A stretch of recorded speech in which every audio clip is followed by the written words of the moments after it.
Today I am going to discuss about the topic an alternating circuit containing only pure capacitor. एक प्रत्यावर्ती परिपथ जिसमें केवल संधारित्र हो। तो इस क्वेश्चन को इस प्रकार पूछा जाता है, an AC circuit containing pure capacitor then deduce the following। तो उसमें सबसे पहले पूछता है वोल्टेज इक्वेशन, है ना, प्रत्यावर्ती वोल्टेज समीकरण। दूसरा पूछता है प्रत्यावर्ती धारा समीकरण, करंट इक्वेशन, फिर फेज डिफरेंस, फिर इंस्टेंटेनियस करंट इक्वेशन और कैपेसिटिव रिएक्टेंस।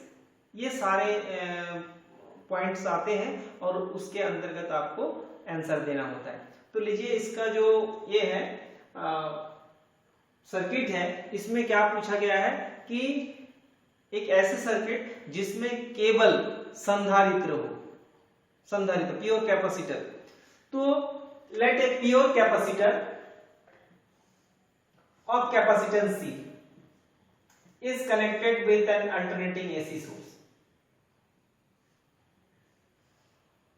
माना कि एक शुद्ध संधारित्र जिसकी धारिता C है, एक प्रत्यावर्ती वोल्टेज के साथ, प्रत्यावर्ती वोल्टेज है, इस स्रोत के साथ श्रेणी क्रम में लगा हुआ है, या इसके दोनों सिरों के मध्य प्रत्यावर्ती वोल्टेज स्रोत लगाया गया है। तब लेट एनी इंस्टेंट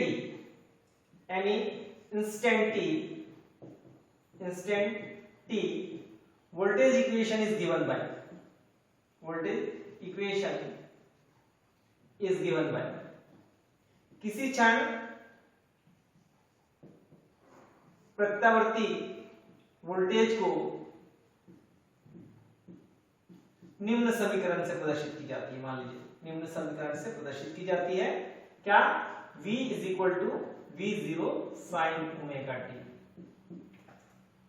तो यहां पर जो वोल्टेज हमने लगाया है, जो वोल्टेज इक्वेशन है, हमने लिया है V is equal to V0 sine omega t। तो यहां पर V0, वेयर V0 इज, जहां V0 peak value of voltage है, पीक वैल्यू ऑफ वोल्टेज है,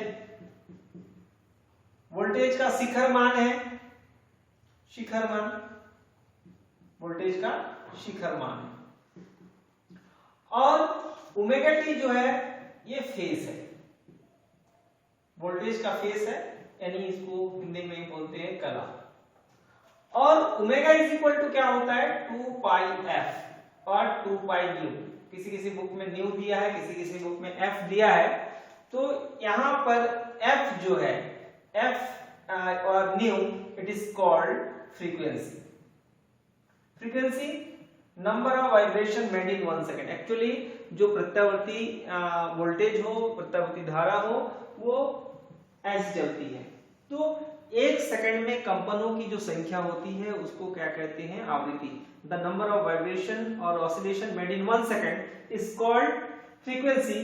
तो यहां पर एफ या न्यू क्या हो जाएगा, यहां पर फ्रीक्वेंसी। अब यहां पर जब वोल्टेज को लगाएंगे तो यहां पर किसी क्षण मान लीजिए यहां पर इस पर जो आवेश है Q है।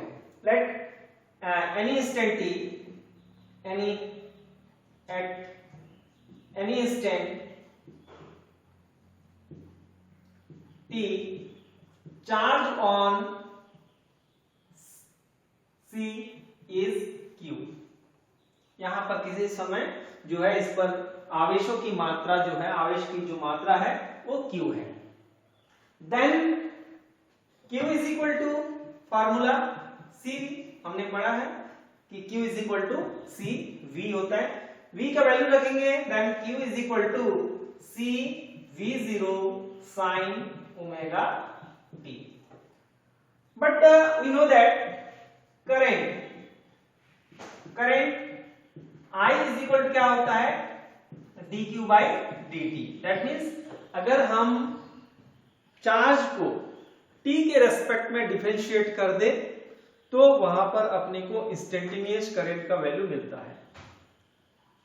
यानी यहां पर क्या हो जाएगा, I is equal to d by dt, q का वैल्यू है C v0 sin omega t। यहां पर c v0 कांस्टेंट है, बाहर आ जाएगा, यानी I is equal to omega, यहां पर c v0 बाहर आ गया, और sin ओमेगा t का डिफरेंशिएशन होता है cos ओमेगा t, और ओमेगा t का डिफरेंशिएशन होता है ओमेगा। तो इस प्रकार जो है I इज इक्वल टू नया फार्मूला हो जाएगा omega c v0 cos omega t। अब चूंकि sin ओमेगा t का डिफरेंशिएशन cos ओमेगा t है और ओमेगा t का डिफरेंशिएशन ओमेगा है, तो इस प्रकार ये ओमेगा यहां आ जाएगा, तो omega c v0 cos omega t। अब जब हम तुलना करेंगे, ये देखिए वोल्टेज इक्वेशन मिल गया और ये करंट इक्वेशन मिल गया, लेकिन कभी भी हम तुलना तब कर सकते हैं जब दोनों सेम फंक्शन में हो। यहाँ पर देखिए ये साइन वेव है, यहाँ पर कॉस वेव है, या तो फिर इसको कॉस में बदल ले, इसको साइन कॉस में रहने दे, या इस इक्वेशन को कॉस को साइन में बदल ले। तो हम जानते हैं sine 90 plus theta is equal to cos theta, तो I is equal to omega c v0 sine of omega t plus 90 degree और पाई बाई 2। हमारे पास जो फार्मूला होता है, क्योंकि फार्मूला है sine 90 degree plus theta is equal to cos theta, ये formula हमने यहाँ पर लगाया है। तो कॉस ओमेगा t को हम बदले हैं sign omega t plus pi by 2 के फॉर्म में। अब यही जो इक्वेशन है, यही क्या हो जाएगा, इंस्टेंटेनियस करंट इक्वेशन, यही धारा का तात्क्षणिक मान है, मतलब जो विद्युत धारा बहेगी उसका इक्वेशन हो जाएगा I is equal to omega c v0 sin omega t plus pi by 2। अब let omega c v0 is equal to I0, peak value of current, धारा का शिखर मान। यदि हम इसको धारा का शिखर मान लेंगे तो क्या हो जाएगा, I is equal to I0 sine of omega t plus pi by 2। तो ये जो नया इक्वेशन हो जाएगा, this is instantaneous current equation for AC circuit. AC circuit जब उसमें केवल कैपेसिटर हो, प्योर कैपेसिटर हो, शुद्ध धारिता हो, तब उस समय धारा का जो तात्क्षणिक मान होगा वो क्या हो जाएगा, I is equal to I0 sine omega t। अब इसमें फेज डिफरेंस, दूसरा पॉइंट अपने को जो निकालना रहता है वो है फेज डिफरेंस। तो फेज डिफरेंस कलांतर, तो यहां पर कलांतर अगर हम देखें कलांतर, तो कलांतर फाई इज इक्वल टू, अब हम देखेंगे कलांतर कला का अंतर, ओमेगा टी क्या फेज है, यहां पर फेज ओमेगा टी है, यहां पर phase omega T plus pi by 2 है, यानी दोनों का फेज अलग अलग है। एक में ओमेगा टी एंगल है, फेज मतलब एंगल हुआ, तो यहां पर ओमेगा टी यहां पर है और यहां पर omega T plus pi by 2, मतलब I में फेज ज्यादा है। तो हम आप लिख सकते हैं phase of I minus phase of V, मतलब I का कला माइनस V का कला, इस चीज को आप लिखेंगे तो फाई इज इक्वल टू क्या हो जाएगा, इसमें omega T plus pi by 2, इसका कला omega T plus pi by 2 minus omega T, तो ओमेगा टी कैंसिल हो गया, यानी phi is equal to pi by 2। मतलब I का जो कला है वो ज्यादा है, कितना ज्यादा है, पाई बाई 2। क्यों, क्योंकि यहाँ पर एक्स्ट्रा जो एंगल है ये पाई बाई 2, यहाँ एंगल कितना है, ओमेगा टी है, मतलब फेस यहाँ पर ओमेगा टी है, यहाँ पर omega T plus pi by 2, मतलब पाई बाई 2 एक्स्ट्रा है, इसलिए इसका कलांतर क्या हो जाएगा, पाई बाई 2। पाई बाई 2 ज्यादा है, किसका ज्यादा है, I का ज्यादा है, इसलिए I let's V by pi by 2, मतलब धारा I वोल्टेज V से पाई बाई 2 रेडियन अग्रगामी है।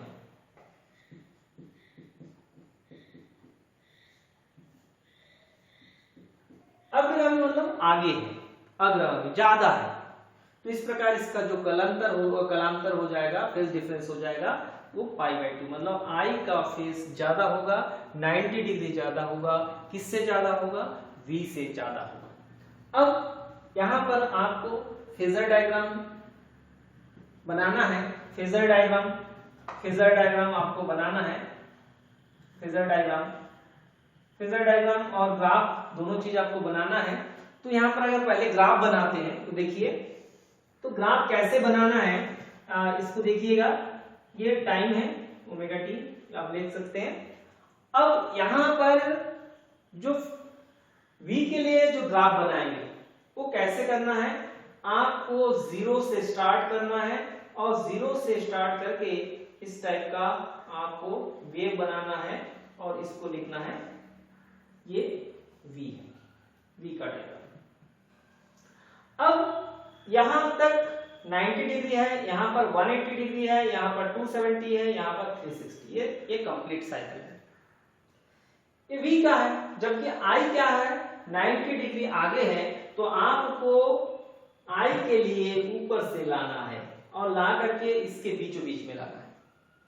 ये ग्राफ जो है ये I का होगा और यहां पर इसके बीचों बीच में आए तो अगला जो ये होगा इसी के बीचों बीच से होते हुए इस प्रकार जस्ट इसके मिड पॉइंट से लेकर आपको चलना है। तो ये जो डायग्राम होगा ये आपका graph representation of V and I. Here I, you can write again, I leads V by π/2 radian, मतलब धारा I वोल्टेज V से π/2 रेडियन अग्रगामी है। अब यहां पर फेजर डायग्राम अगर बनाना है तो फेजर डायग्राम में आप इसमें x एक्सिस मान लीजिए, ये y एक्सिस ले लेंगे और यहां पर लगभग 30 डिग्री एंगल में आप I0 लिखेंगे और ये जो एंगल आप ओमेगा टी लिखेंगे। यहां से जो नॉर्मल डालेंगे उसको I लिखेंगे, सॉरी V लिखेंगे, V0 और ये हो गया V, क्योंकि इसका एंगल V का एंगल जो है, V का एंगल क्या है, ओमेगा टी है, तो V0 को ऐसे ले जाएंगे और इसके साथ इस लाइन को ओरिजिन मानते हुए इसके परपेंडिकुलर यानी इस डायरेक्शन में I0 लिखेंगे और यहां से नॉर्मल डालेंगे तो ये हो जाएगा I। तो इस प्रकार जो है आप सेम चीज लिखेंगे, I leads V by π/2। तो I leads V by π/2 मतलब I का जो कला है वो V के कला से ज्यादा है। कितना ज्यादा है, 90 डिग्री ज्यादा है। तो इस प्रकार आप जो है पहले फेज डिफरेंस निकालेंगे और फेज डिफरेंस के आधार पर जो है आपको इस प्रकार ग्राफ रिप्रेजेंटेशन और फेजर डायग्राम आपको बनाना है। अब थर्ड आता है, इसके नेक्स्ट पॉइंट आता है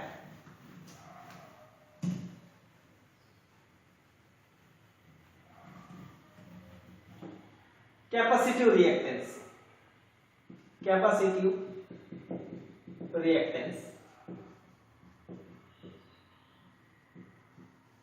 धारिता प्रतिघात।